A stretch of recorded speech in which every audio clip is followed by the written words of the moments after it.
Previously on the Twilight Review the Shit Saga. Jamie reviewed Twilight, Twilight New Moon, and Twilight Eclipse. He didn't like it.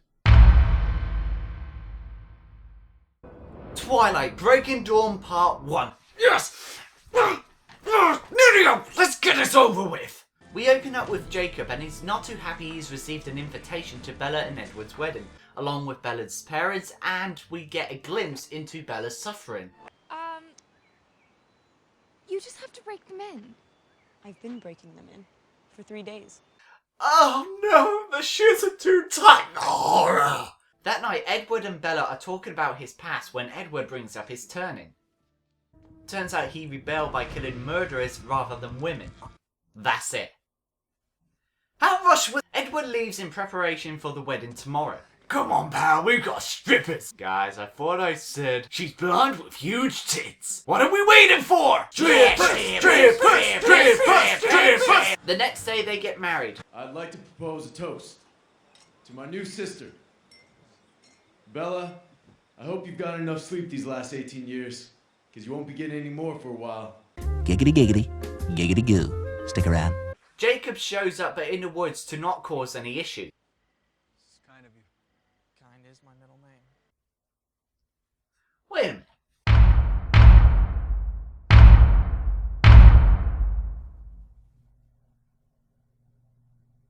Okay, I'm going bullshit on that one. But he's not too happy when she tells them their plan on making love while she is still human. He doesn't take kindly to bestiality, or in this case, vampirality, and he and the other wolves leave. The father comes in. That's it! Your part is over! Let's make whoopee! This doesn't work. 45 minutes summed up in 2 short paragraphs. I wonder what I could have watched in the same time. Bastard! Bella, these are our housekeepers, Gustavo and Kaori. Esta es mi esposa, Bella. Con licença. Funny moment. Reasonable build-up. I'll allow it. 6 out of 10. The next day, Bella and Edward get some unexpected news. I'm late. My period's late.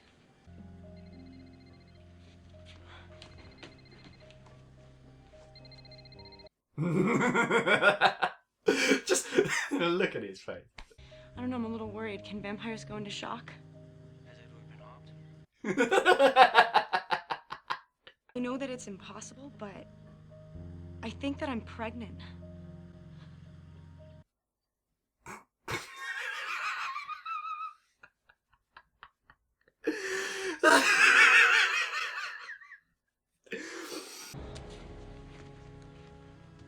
Is this even possible? They pack promptly and get a private jet home for Bella to get an abortion. A few weeks pass and Jacob hears from her father. Bella is ill and they have extended their trip when in actuality they went to the Collins home and Jacob comes to visit. So you gonna tell me what's wrong with you?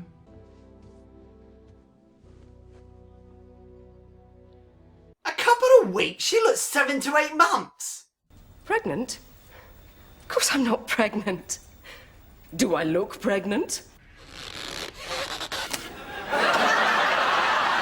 Turns out she doesn't want an abortion even though it has a high risk of killing her. Edward wants Bella to stay alive, so asks Jacob to try and convince her to change her mind, and if she dies, Bella will offer his life to Jacob. She doesn't listen and Jacob and his crew meet up. You mean kill Bella? Her choice affects us all. Why have I suddenly got Digimon in my head? Jacob and with the help of 2 others go to the Cullens to warn them of their plan to kill Bella. Agreed. Oh, it looks like Google had been beaten to the in-movie rights by Yahoo this time. Oh, get your next time, Yahoo. Next time.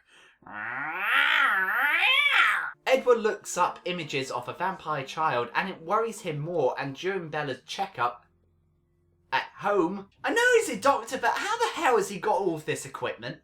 And I know she's near death because she's impregnated with an immortal superhuman child, but I bet it's a bitch to fall asleep with.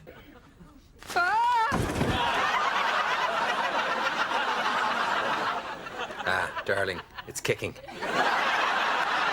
And we're just going to skip a lot of this to Jacob when he meets up with some of the wolves, but it turns out it's a trap for the other wolves to track down and kill some of the Cullens. But the Cullens planned ahead and were able to get rid of them.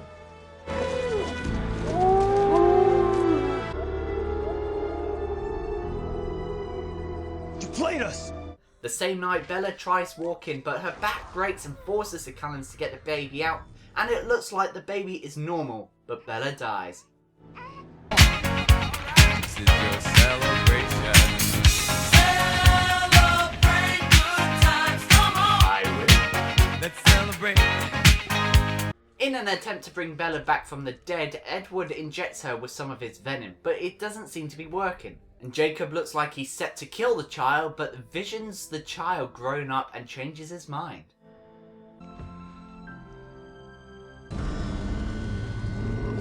We're outnumbered. By a lot. I won't let them hurt my family. Just so you know, guys, remember in the last episode I said that the only reason the vampires are getting backstory so late into the saga is because they've got a high risk of dying at that movie or the beginning of the next? Well, the only 3 flashbacks we got were from these 3. Place your bets.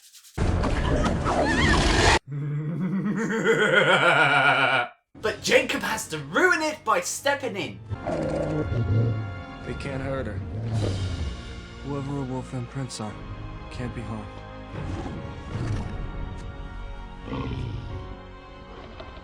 It's their most absolute law.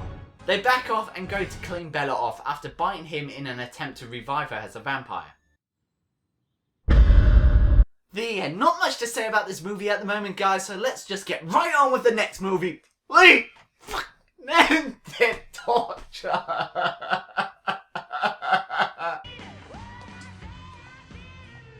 Oh, it's from Carlisle, which is spelled with an S. Sweet Bianca. Oh my. Please say they're in the next movie and we get some of their over-the-top performances. He's added a new member to his coven. Increasing his power.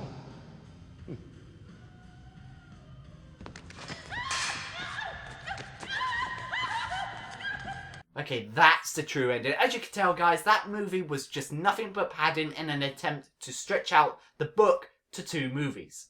So, let's just get on with it. So it seems Bella is getting used to her new powers and nearly crushes Edward. A lot stronger than I am right now. You puny vampire, I will crush you! Yeah, you need to hunt. You know what, guys? I've been through hell. I've been dying, just dying to put this joke in through the entire saga, but I was afraid you guys were going to hate it. I think I deserve this one thing. Rolling around at the speed of sound. Got places to go, gotta follow my rainbow. Can't stick around, have to keep moving on. Guess what lies ahead? Only one way to find out. After a successful hunt, Bella goes off to meet her daughter for the first time.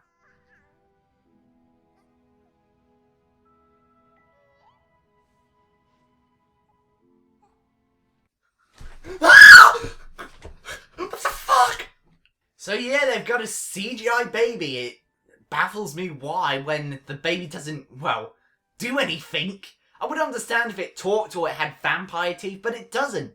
It's just a baby. Okay, and remember in part 1 where Jacob had a moment with the child? Well, now we're gonna find out why. You imprinted on my daughter? I'm sorry, what? Daughter? It wasn't my choice. She's a baby! It's not like that. You think Edward would let me live if it was? What the hell is he talking about? One time, Jacob! And already you think that you have some moronic, wolfy claim on her? Nothing ever made sense before. You, me, any of it. And now I understand why. This was the reason. Reason for what? To claim the child as your own? And what's this got to do with wolves?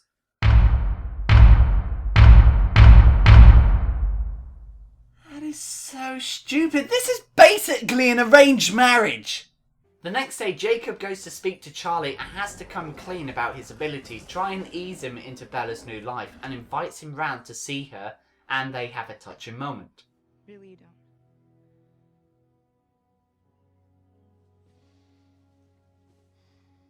But the others want to test how strong Bella is, so we get a montage! You hurt yourself, Emmett. Or not, just an arm wrestle. Time passes by with the girl growing rapidly, the Volturi accepting Bella, and an old friend showing up to promptly leave. They've done something terrible. Allow me. Oh my, there they are. Prepare for some over-the-top performances. Oh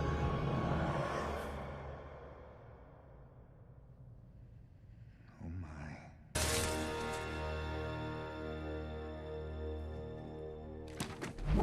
What is it? Was there any need for that? The Volturi are on their way, and it turns out they committed a crime by having an immortal child, which is a risk to humans. But the Volturi believe she was turned, not born from an immortal mother, making her not immortal, but not mortal. Yeah, I don't know either. I'm slightly confused, so, here's some keys. They take Venice Me to meet some other vampires so they can be a witness that she is not an immortal and they can testify for her.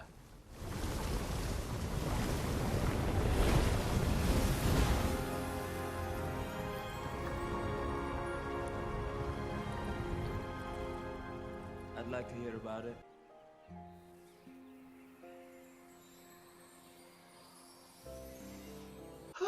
He's the Avatar! We have water, we have air, we have earth, we only need the fire! They gain more and even Jacob tries to recruit one.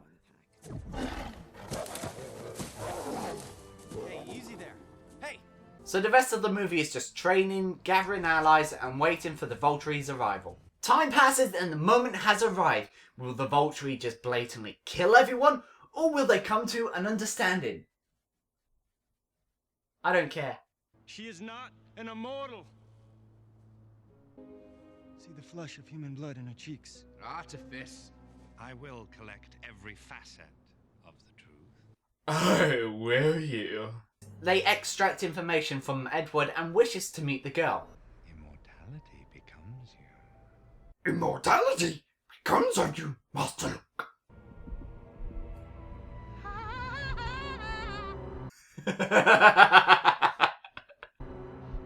hear a strange heart. Oh my, it appears I'm being spoiled today.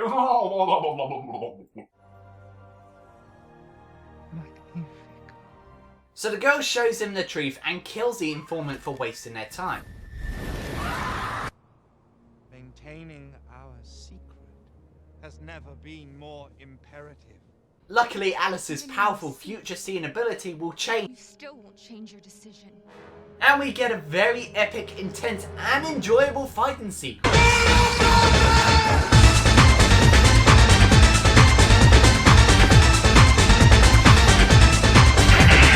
Arrow wins.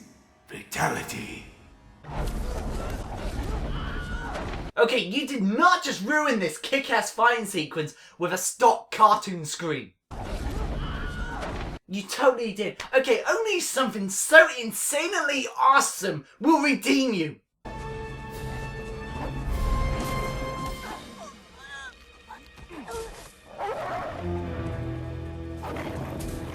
Hell yes! I hated her. I hated her arrogance. I hated her. I hated her always too calmness. I hated her voice. Finish her!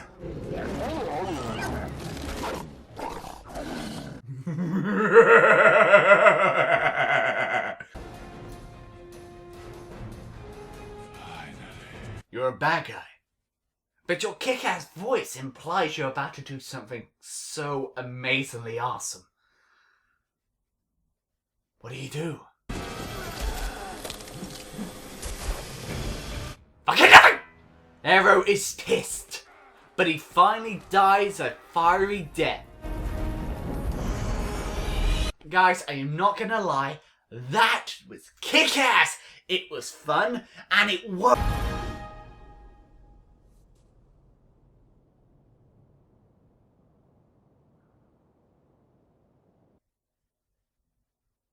What? I was just about to give this movie a pass, and you pull this? And big twist alert spoilers, but you're going to watch it now. There already was a half-human, half-vampire child of 150 years of age. They all leave, and they go their separate ways, but where's the father? Fucking knows! They go back to the field, they kiss, and we get a look at the book, and see they live on, and live happily ever after forever! That is a very bleak and miserable existence! Right, Breaking Dawn Part 1. Slow, not much happening, and boring. Part 2. Enjoyable. The stories were perfectly paced, the build-up was good, the effects questionable at times but still decent. The fighting was great, if it was real! Bella seemed reasonable this time around. She wasn't being a cock tease. She seemed to be a genuine person in this one, and I don't have any problems with her at all. Part 2 is the best one of the lot, but it's like saying the turn I took today is better than the turn I took last week. That was the Twilight Saga. 5 movies, too many hours, 4 episodes, 1 story, and it wasn't too bad.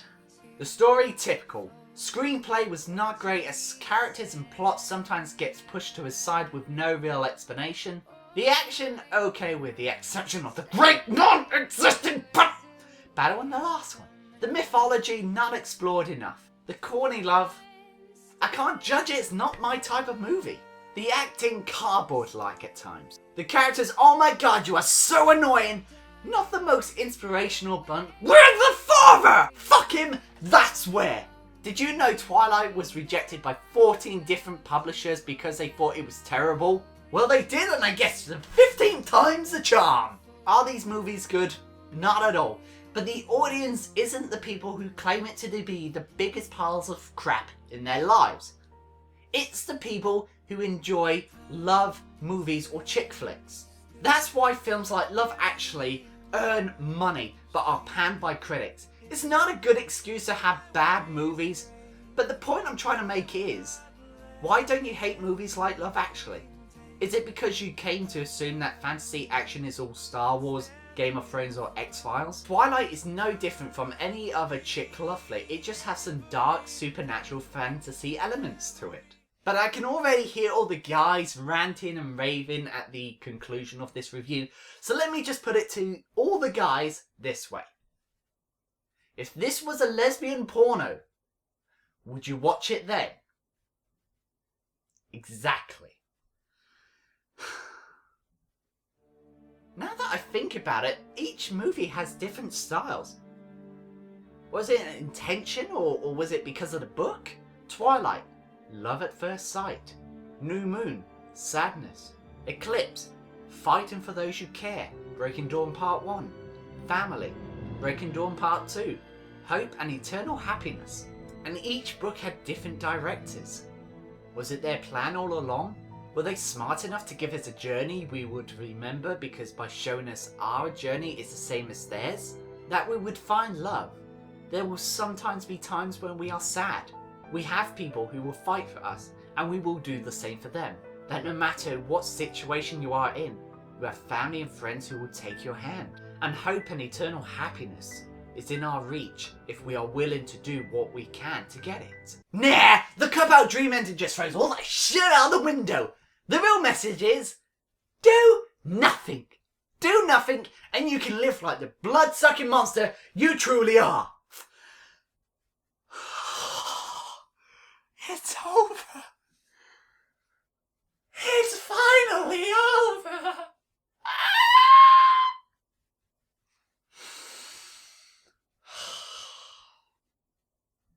Ladies and gentlemen, I'm Jamie the Comic. There's another movie and about this has been facts.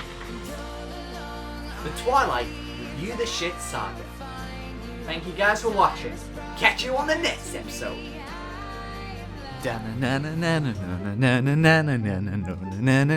Oh, hi. Sorry, while you were watching my review, I was making up my own song. Hey, you want to hear it? Okay.